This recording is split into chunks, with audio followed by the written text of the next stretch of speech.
Namaste. In Hatha Yoga, Tadasana is a very simple and basic asana, but it has multiple benefits. Let's see how to practice Tadasana.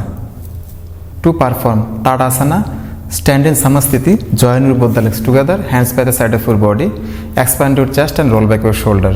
Now, as you inhale, raise your both hands above your head, then interlock your fingers, turn your palm up and stand on your toes and keep yourself stretched up as if someone is pulling you towards the sky, and keep gazing forward and maintain this for 10 counts.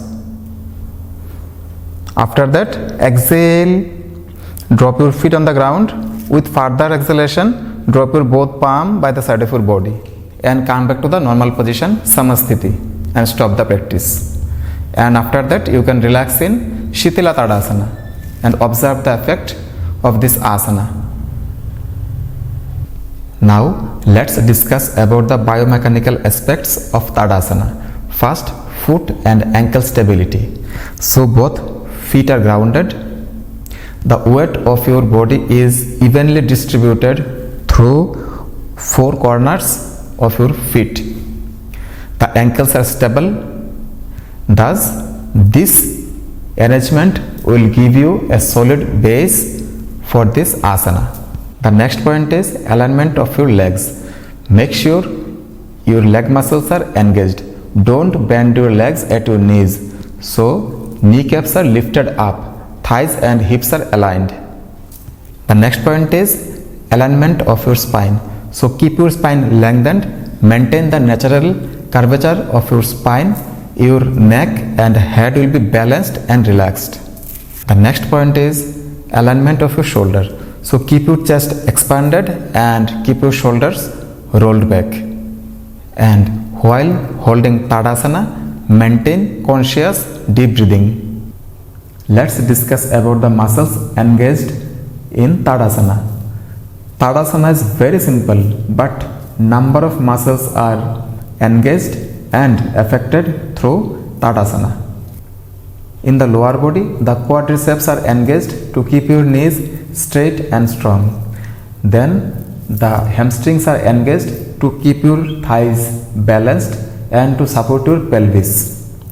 Then the gluteus maximus and the gluteus medius are engaged to stabilize the pelvis and the legs. The adductor muscles are engaged to bring legs towards the midline. Then calf muscles are engaged to support balance and upright postures. And the feet muscles are engaged to create a strong grounded base. So this asana is the foundation or base of all standing asana.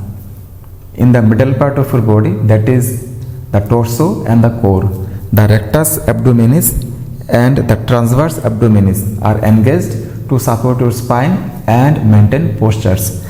Then the oblique muscles are engaged to maintain the stability and prevent swaying. The erector spina is helping the spine to keep it elongated and upright. And the multifidus muscles are the deep stabilizer of your spine. So these are the muscles engaged of your middle body. Now let's talk about the upper part.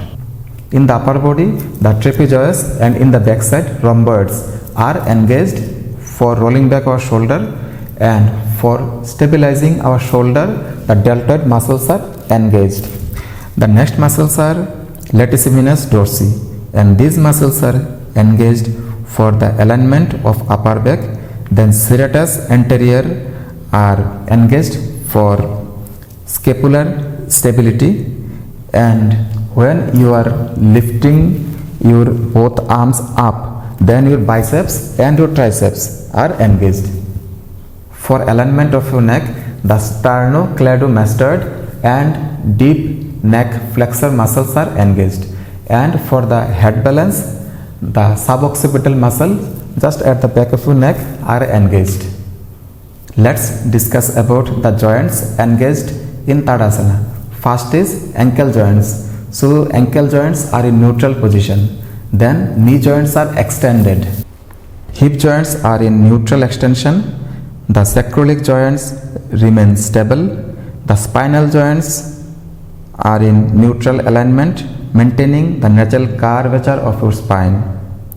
The shoulder joints are extended when you are lifting both hands above your head.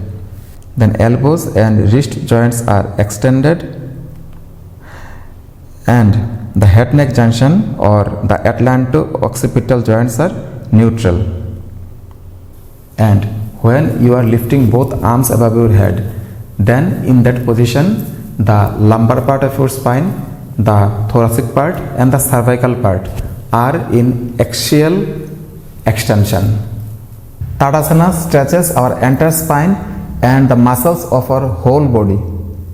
Also stretches our abdominal organs, which has positive influence on digestion.